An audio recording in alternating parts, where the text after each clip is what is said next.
बिस्मिल्लाहिर्रहमानिर्रहीम। अस्सलामुअलैकुम वरहमतुल्लाहि वबरकातहू। शदाद बिन औस रज़ी अल्लाह ताला अन्हा कहते हैं, रसूलुल्लाह सल्लल्लाहु अलैहि वसल्लम ने फ़रमाया, जब तुम अपने मुर्दों के पास आओ तो उनकी आँखें बंद कर दो, क्योंकि निगाहें रूह का पीछा करती हैं।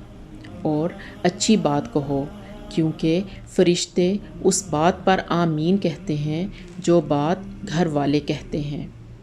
इसी तरह जाबर रज़ी अल्लाह ताला अन्हा से मरवी है कि नबी सल्लल्लाहु अलैहि वसल्लम ने फ़रमाया, जब मोमिन देखता है कि उसकी कब्र में उसके लिए कितनी ज़्यादा कुशादगी कर दी गई है, तो वो कहता है, मुझे छोड़ दो, मैं अपने घर वालों को इत्ला कर दूँ।